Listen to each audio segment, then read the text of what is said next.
Hello friends, welcome back to my channel Master Academy. Friends, आज हम exercise 13.1 chapter direct and inverse proportion का question बनाएंगे। यह question आपके एग्जाम पॉइंट ऑफ व्यू से बहुत ही इंपॉर्टेंट क्वेश्चन है। तो ऐसे ही क्वेश्चन पूछे जाते हैं आपके एग्जाम में।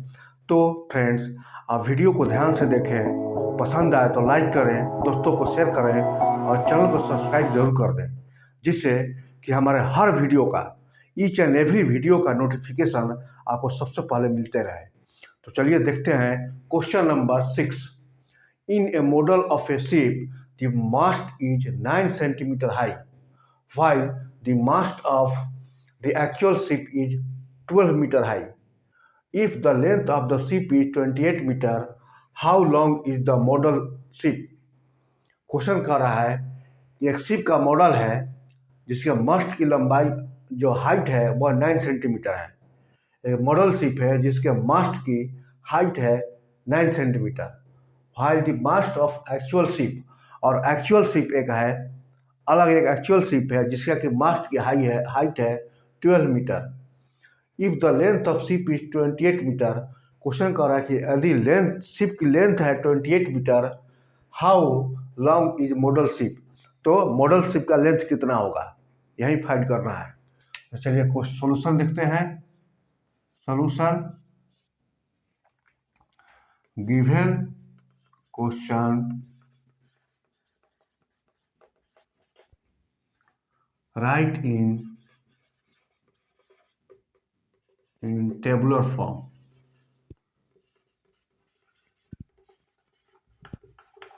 अब इस क्वेश्चन को हम टेबुलर फॉर्म में लिख रहे हैं।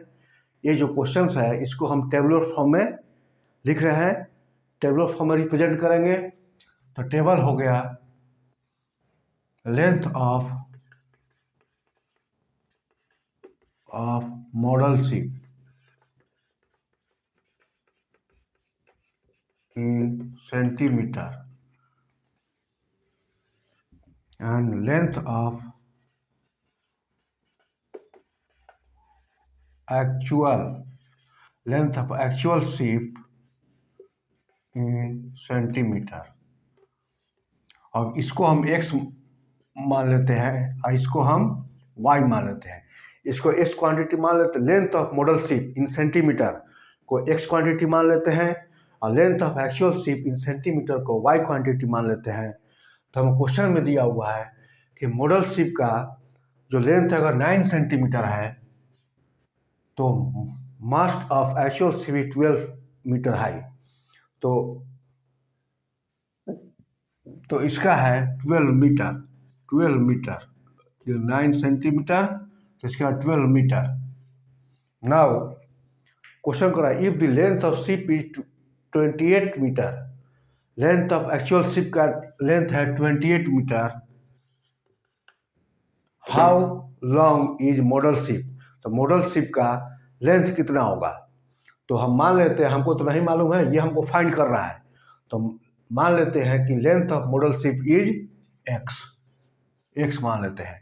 यही एक्स हमको फाइंड करना है, यही एक्स हमको फाइंड करना है। तो स्टूडेंट्स, फर्स्ट ऑफ ऑल हम क्वेश्चन को ध्यान से देखते हैं।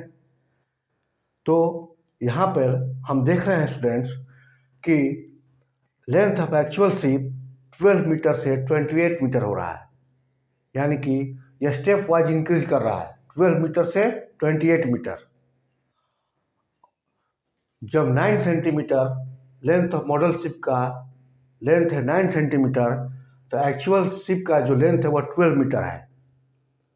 तो निश्चित सी बात है कि अगर एक्चुअल शिप का लेंथ बढ़ेगा तो मॉडल शिप का भी लेंथ क्या होगा, इंक्रीज होगा। एक्चुअल शिप का अगर लेंथ इंक्रीज करेगा तो मॉडल शिप का भी लेंथ इंक्रीज होगा, यानी कि दोनों क्वांटिटी जो है एक्स और वाई जो है वो क्या है, डायरेक्ट प्रोपोर्शन में है। तो हम लोग प्रीवियस लेक्चर में डिस्कशन कर चुके हैं कि जब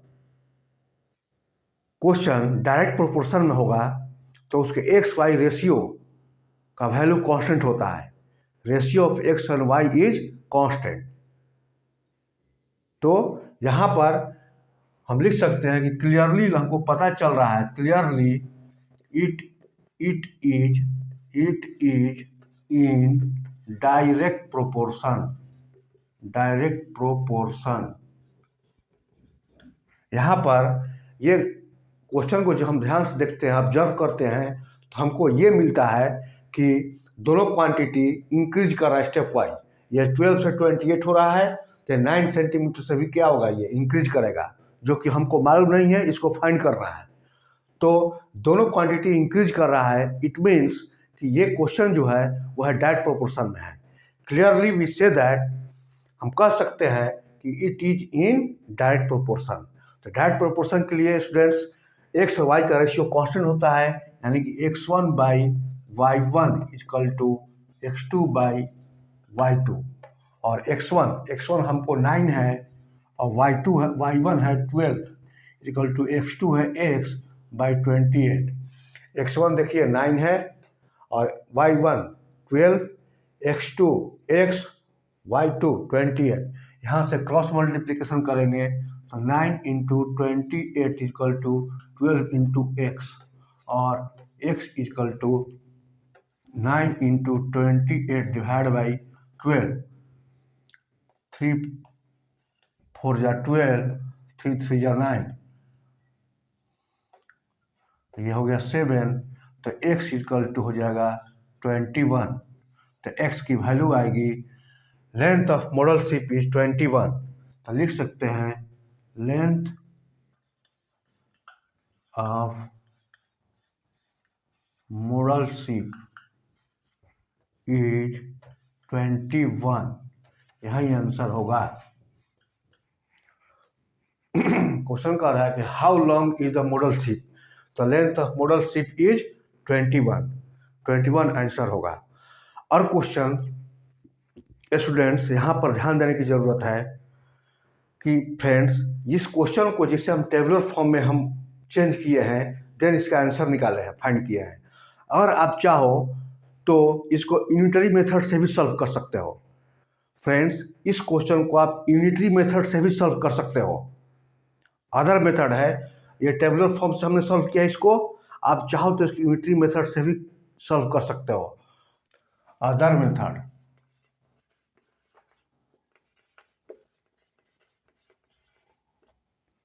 bye unitary method.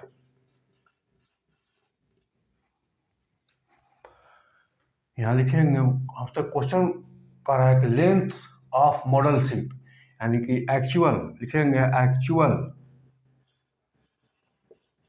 Length of ship is 12 metre.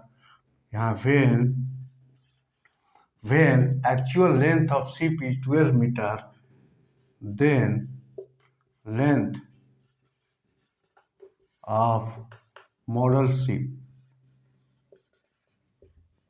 is 9 meter. So then when actual length of ship is 1 meter, then length of model ship is 9 by 12 meter. When actual length of ship is 28 meter, then length of model ship is 9 by 12 into 28। यह हो गया 4, 3, this हो गया 7, equal to आ गया 21। तो length of model ship is 21 metre, this is answer. तो ये student, इसको हम यूनिटरी मेथड से सॉल्व किया है। वो फर्स्ट जो सॉल्व किया वो टेबुलर फॉर्म से, और ये है यूनिटरी मेथड से है। तो जिस मेथड से चाहो उस मेथड से आप क्वेश्चन को सॉल्व कर सकते हो। ये डिपेंड करता है आप पर, जो समझ में आए उसे आप। क्वेश्चन नंबर 7 है, suppose 2 kg of sugar contains 9 into 10⁶ crystals. How many sugar crystals are there in first 5 kg of sugar and second 1.2 kg of sugar? Question say that कि 2 kg शुगर में 9 into 10⁶ क्रिस्टल कंटेन है, 2 kg sugar में 9 into 10⁶ crystals contain है, तो 5 kg of sugar में कितने crystals होंगे, और सेकेंड 1.2 kg ऑफ शुगर में कितने क्रिस्टल्स होंगे, यही क्वेश्चन है। तो सॉल्यूशन देखते हैं।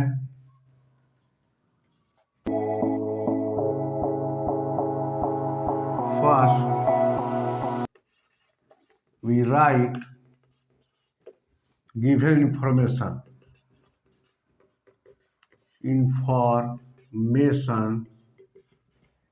इन टेबुलर फॉर्म।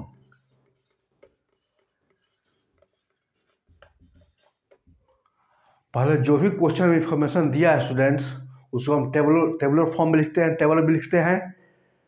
तो सबसे पहले जो भी इंफॉर्मेशन उसको हम टेबल बनाकर उसको टेबल में रिप्रेजेंट करेंगे।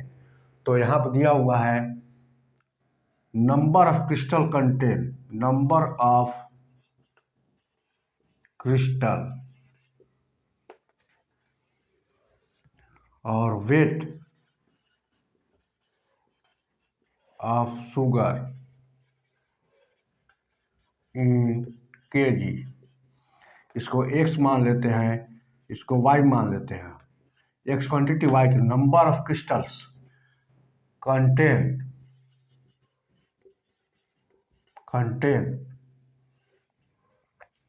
x मान लिए, number of crystal contain x मान लिए, और weight of sugar in kg y मान लिए, इसको y मान लिए।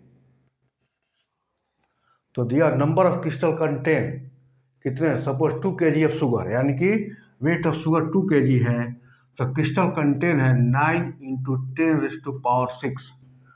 According to question students friends, देखिए 2 kg of sugar, weight of sugar is 2 kg, then crystal contain 9 into 10⁶. Again, question say that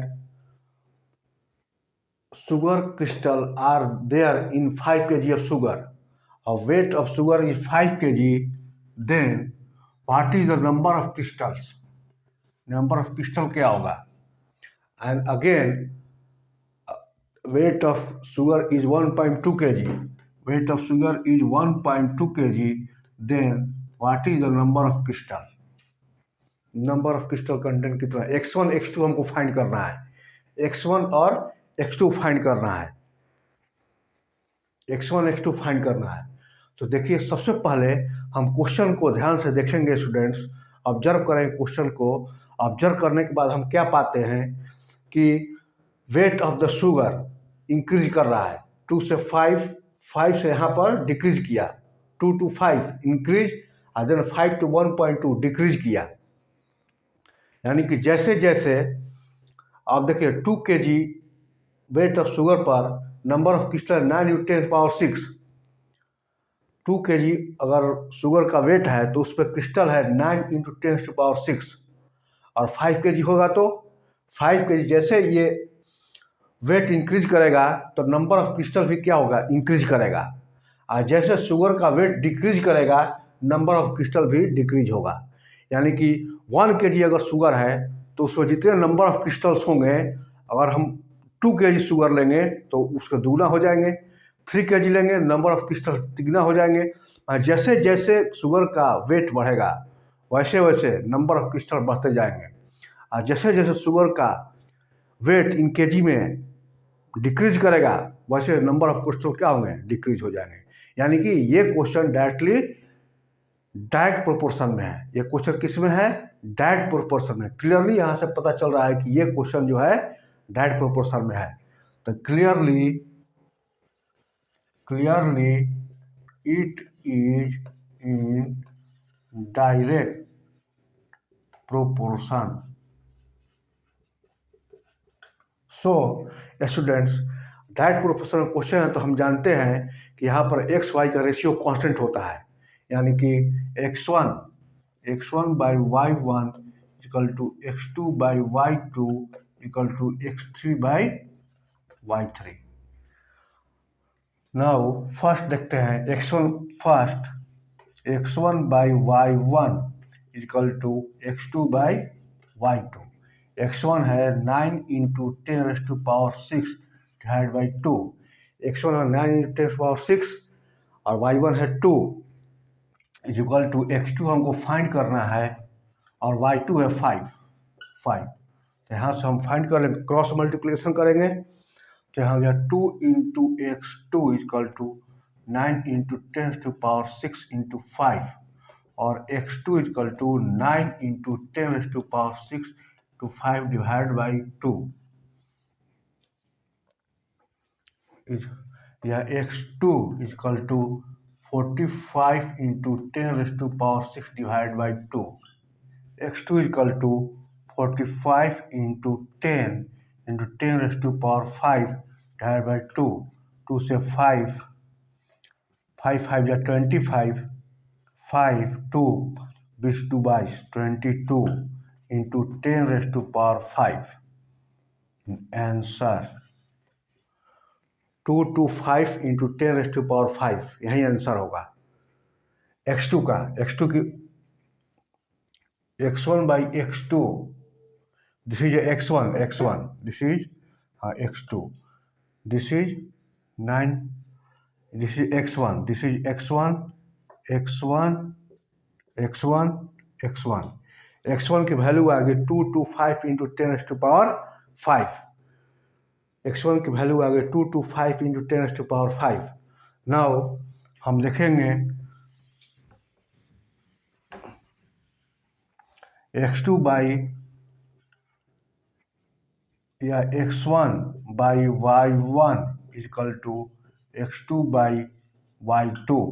x1 हो गया 9 into 10⁻6 by 2 is equal to x2 divide by 1.2।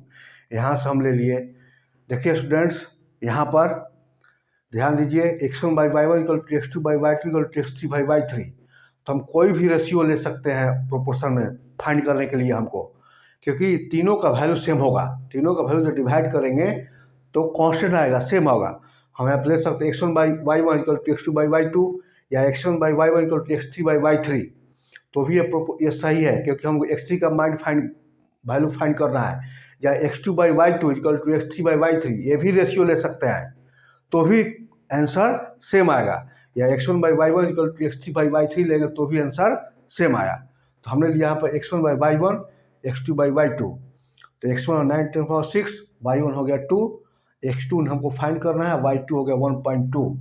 तो यहाँ से हम find करेंगे 2x2 equal to 9 into 10⁻6 into 1.2 या x2 equal to 9 into 10⁻6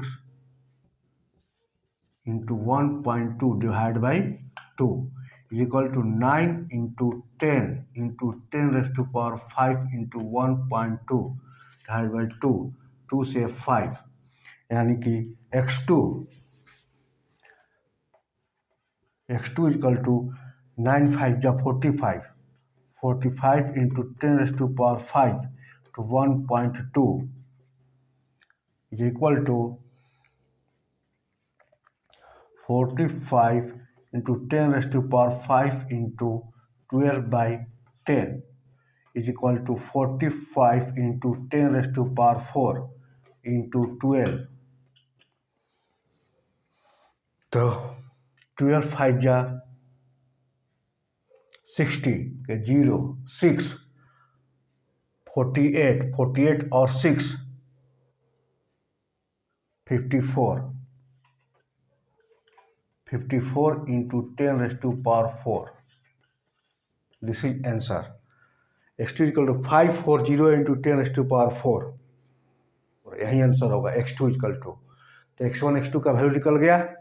अब students यहाँ पर हम एक चीज़ और कहना चाह रहे हैं कि यहाँ पर हमने टेबलर मेथड से इस क्वेश्चन को फाइंड किया है। अगर आप चाहें तो इसको यूनिटरी मेथड से भी सॉल्व कर सकते हैं, उससे भी आंसर आएगा। तो यह दो मेथड है, टेबलर मेथड और यूनिटरी मेथड। जिस मेथड से चाहें उससे आप क्वेश्चन सॉल्व कर सकते हैं। क्वेश्चन नंबर 8 है, Rashmi has a road map with a scale of 1 centimetre representing 18 kilometre. She drive on a road for 72 kilometre. What would be her distance covered in the map? Question say that कि रश्मि के पास एक road map है जिसमें उसका scale है 1 centimetre में 18 kilometre show कर रहा है। रश्मि के पास एक रोड मैप है जो मैप का स्केल है 1 centimetre representing 18 kilometre. She drive on a road for 72 kilometre. वह रोड पर 72 किलोमीटर ड्राइव करती है। तो question say that what would be her distance covered in map. तो मैप के अनुसार कितना डिस्टेंस उसने कवर किया यह फाइंड करना है। चलिए सॉल्यूशन देखते हैं। First we write the information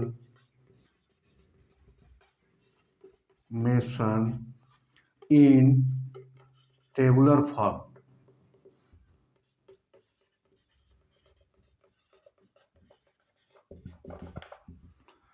पहले हम जो भी इंफॉर्मेशन क्वेश्चन में दिया है उसको टेबुलर फॉर्म में लिखेंगे, टेबल में रिप्रेजेंट करेंगे। तो यहाँ पर दिया है road map scale in centimetre, इसको x क्वांटिटी मान लिया। और यहाँ पर दिया हुआ है एक्चुअल डिस्टेंस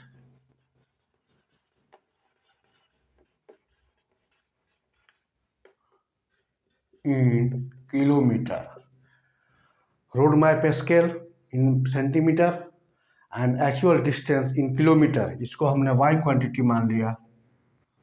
नाउ देखिए road map with scale of 1 centimetre, road map 1 centimetre scale है तो उसका एक्चुअल डिस्टेंस है 18 kilometre. Now she drive on a road of 72 kilometre, यानी कि एक्चुअल डिस्टेंस कितना हुआ 72 kilometre. Then question asked what would be her distance covered in map. तो map में उसका डिस्टेंस क्या होगा, यानी कि x। मान लिया कि मैप में जो डिस्टेंस स्केल मैप स्केल क्या है x है, तो ये x की वैल्यू फाइंड करनी है। तो स्टूडेंट्स यहाँ पर हम क्वेश्चन को ध्यान से देखते हैं तो हमने ऑब्जर्व करते हैं तो पाते हैं कि एक्चुअल डिस्टेंस यहाँ इंक्रीज कर रहा है, 18 से 72 हो रहा है। यानी कि जैसे जैसे एक्चुअल डिस्टेंस इंक्रीज करेगा यानी कि मैप स्केल भी इंक्रीज करेगा। 1 सेंटीमीटर पर 18 किलोमीटर है, तो निश्चित सी बात है जब ए मैप स्केल इंक्रीज करेगा तो भी जो है ये एक्चुअल डिस्टेंस 72 होगा, ये इंक्रीज करेगा। तो यहाँ पर हम देख रहे हैं कि दोनों एक्स और वाई क्वांटिटी क्या है, इंक्रीज कर रहा है। मैप का स्केल इंक्रीज करेगा तो एक्चुअल डिस्टेंस भी इंक्रीज करेगा, और एक्चुअल डिस्टेंस यहाँ पर इंक्रीज हो रहा है यानी कि मैप का स्केल जो है इंक्रीज करेगा। तो क्लियर यहाँ पर हो रहा है, अब क्लियरली शो दैट क्वेश्चन कि ये क्वेश्चन जो है डायरेक्ट प्रोपोर्शन में है, यानी clearly it is in direct proportion. Direct proportion में क्वेश्चन है। तो स्टूडेंट्स डायरेक्ट प्रोपोर्शन के लिए हम जानते हैं कि एक्स वाई का जो रेशियो होता है, दो क्वांटिटी का जो रेशियो होता है वो ऑलवेज कांस्टेंट होता है, यानी कि x1 by y1 equal to x2 by y2, ये हम जानते हैं। तो यहाँ पर x1 y1 x2 y2 का वैल्यू रखेंगे तो x1 क्या है 1, y1 है 18 इक्वल टू x2 है x, y2 है 72।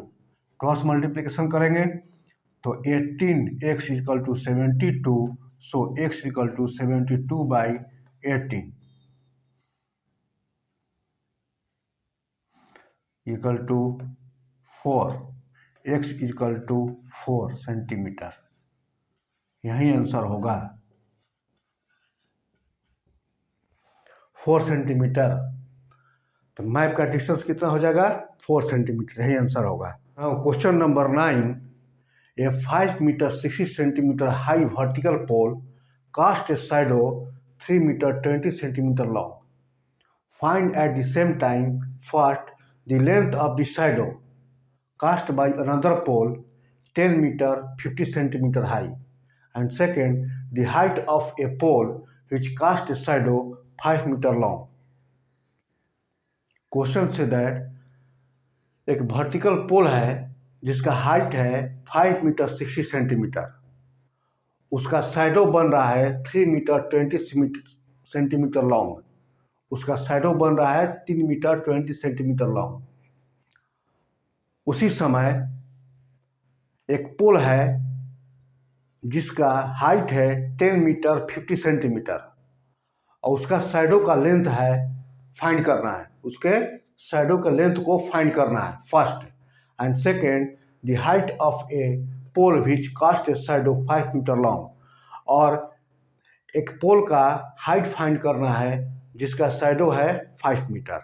ये दो क्वेश्चन को फाइंड करना है। तो देखते हैं solution. First we write the information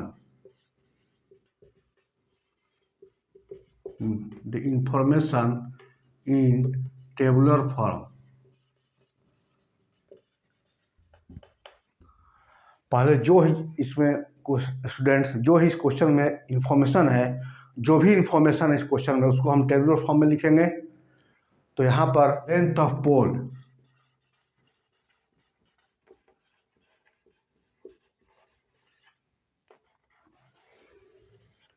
in meter and length of shadow in, इसको x मान लेते हैं, इसको y मान लेते हैं। Length of pole in metre x मान लिए, length of shadow in metre y मान लिए। तो क्वेश्चन में देखते हैं कि a vertical pole 5 metre 60 centimetre high, यानी 5.60 हाइट है, तो उसका शैडो है 3.20। 5.60 उसका हाइट है तो शैडो का हाइट है 3.20। Same time length of pole, the length of the shadow cast by another pole is 10 metre 50 centimetre high. Shadow का लेंथ है 10.50, तो हमको फाइंड करना है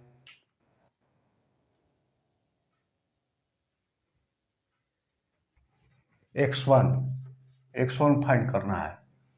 again second the height of a pole which cast a shadow 5 metre long, shadow 5 metre है तो हमको x2 find करना है। Length of shadow cast by another pole, अब यहाँ पर हमको यहाँ पर 10 ये दिया 10.50, यहाँ पर y1 फाइंड कर। देखिए स्टूडेंट्स, इस इंफॉर्मेशन को हमने टेबुलर फॉर्म में रिप्रेजेंट किया।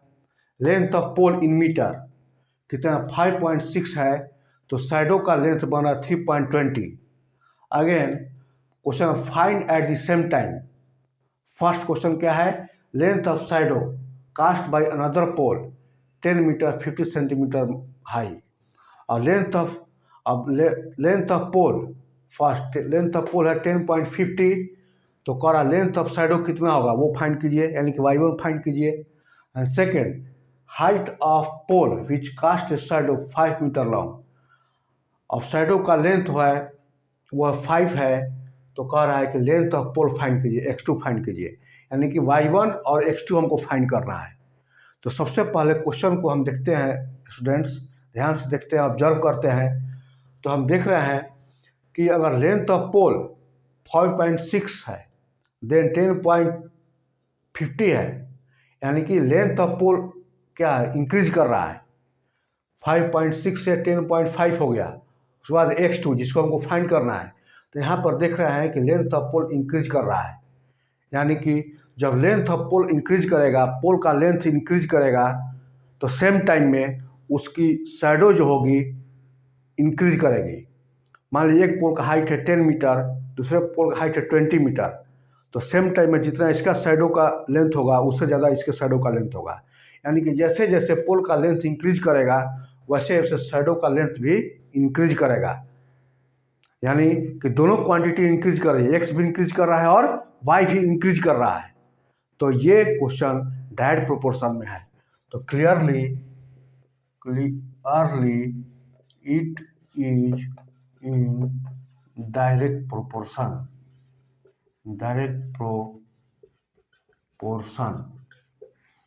तो यहाँ पर हम जानते हैं स्टूडेंट कि डायरेक्ट प्रोपोर्शन में हम जानते हैं कि एक्स वाई रेशियो होता है कांस्टेंट, दोनों दो क्वांटिटी का रेशियो जो होता है वो कांस्टेंट होता है। तो यहाँ पर x1/y1 is equal to x2/y2 is equal to x3/y3। तो यहाँ पर फर्स्ट लेते हैं x1/y1 इजकल टू x2/y2। तो x वन है 5.6, y1 है 3.20 इक्वल टू x2 है 10.50, देन y1 हमको फाइंड करना, y2 है y1 तो हमको फाइंड करना है। क्रॉस मल्टीप्लिकेशन करेंगे 5.60 into y1 equal to 10.50 into 3.20, so y1 equal to 10.50 into 3.20 divide by 5.60।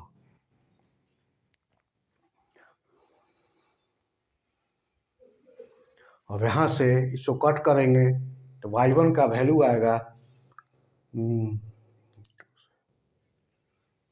ये 2 2 जा 4, 2 2 जा 4, 2 8 जा 16, 0 2.80 और ये हो गया 2 से 1 टाइम 60 1.60, अगेन 2 से ये हो गया 1.40 और ये हो गया 2 5 जा 10, 2 2 जा 4, 2 5 जा 10, 5.25, यानी कि y1 की जो वैल्यू आएगी, यानी कि y1 की वैल्यू जो आएगी वो है 5.25 to 1.60 divide by 1.40 equal to 6, y1 equal to 6 होगा metre. This is answer, y1 is 6 metre, 1/y1 equal to x3/y3। यहाँ पर देखिए x1/y1 equal to x2/y2 equal to x3/y3, तीनों रेशियो का वैल्यू कांस्टेंट आएगा, यानी कि हम x1/y1 इक्वल टू x3/y3 भी कंसीडर कर सकते हैं, इससे हम निकाल सकते हैं कुछ, या x2/y2 इक्वल टू x3/y3। हमने लिया x1/y1 इक्वल टू x3/y3, तो हो गया 5.60 divide by 3.20 equal to x2/5।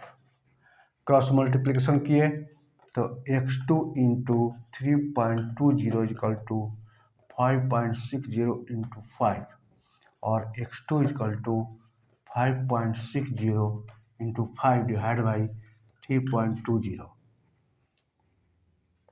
तो यहाँ so x2 equal to 8.75 metre, यही आंसर होगा।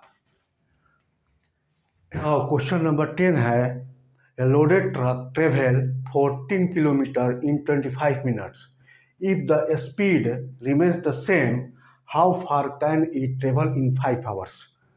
Question say that a loaded truck है 25 मिनट्स में 14 किलोमीटर ट्रेवल करता है। यदि स्पीड यूनिफॉर्म हो, सेम हो स्पीड, तो how far can it travel 5 hours, तो यह 5 आवर्स में कितनी दूरी तय करेगा, ये क्वेश्चन है। तो सॉल्यूशन देखते हैं। First we write the information in tabular form. First हम जो भी क्वेश्चन में इंफॉर्मेशन दिया हुआ स्टूडेंट्स उसको टेबुलर फॉर्म में लिखेंगे। तो यहाँ पर लिखेंगे distance travel in meter, kilometer, by time in hour। इसको हम x क्वांटिटी मान लेंगे, इसको y क्वांटिटी मान लेंगे। Distance travel in kilometre, x, time in hour, y। Now question कह रहा है कि truck, loaded truck travel 14 kilometre in 5 minutes, यानी distance travel kilometre 14 kilometre, 14 kilometre, time कितना 25 मिनट्स। तो 25 मिनट्स को हम आवर में चेंज करेंगे, तो 25 मिनट्स को जब हम आवर में चेंज करेंगे तो 60 से डिवाइड कर देंगे, तभी आवर में चेंज हो जाएगा, 25/60 हो जाएगा। 25 मिनट्स को आवर में कितना हो जाएगा, 25/60 आवर। नाउ क्वेश्चन कर रहा है कि how far can it travel in 5 hours, यानी कि डिस्टेंस, ये टाइम दिया हो 5 आवर्स, तो ट्रेवल ये x कितना होगा, तो डिस्टेंस ट्रेवल x कितना होगा ये फाइंड करना है। तो स्टूडेंट्स यहाँ पर देख रहे हैं कि टाइम जैसे इससे बढ़ेगा, यहाँ पर ऑब्जर्व कर रहे हैं क्वेश्चन को, या ध्यान से देख रहे हैं क्वेश्चन को, तो हम पा रहे हैं, हम पाते हैं, यहाँ ऑब्जर्व करते हैं तो हमको ये इन्फॉर्मेशन मिल रहा है कि टाइम इंक्रीज कर रहा है। टाइम जब इंक्रीज करेगा तो डिस्टेंस ट्रेवल क्या हो गया, इंक्रीज करेगा। 25/60 पर 14 किलोमीटर है, तो 5 आवर्स में कितना डिस्टेंस तय करेगा, यानी कि इंक्रीज करेगा। टाइम जैसे जैसे बढ़ेगा गाड़ी उतनी ज़्यादा डिस्टेंस ट्रेवल करेगी। तो यहाँ दोनों क्वांटिटी जो है एक्स एंड वाई क्या है, इंक्रीज कर रहा है। तो जब इंक्रीज करेगा तो क्वेश्चन क्या है, डायरेक्ट प्रोपोर्शन में होगा। तो clearly it is in direct proportion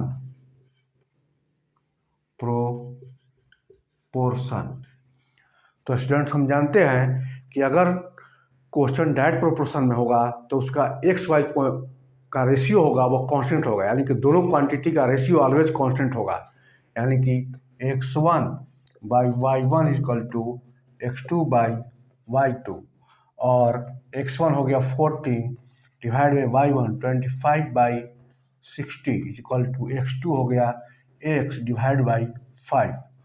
cross multiplication करेंगे तो x into 25/60 equal to 14 into 5, या x equal to 14 into 5 into 60 divide by 25। 5 से 5 या 25, ये हो गया 12, तो x इक्वल टू हो गया 12 4 या 48, 8 4 12 और 4 16, 168 kilometre. This is answer, 168 kilometre is answer. Distance travel कितना करेगा, 168 किलोमीटर। तो स्टूडेंट्स अगर वीडियो पसंद आई हो तो चैनल को सब्सक्राइब जरूर करें।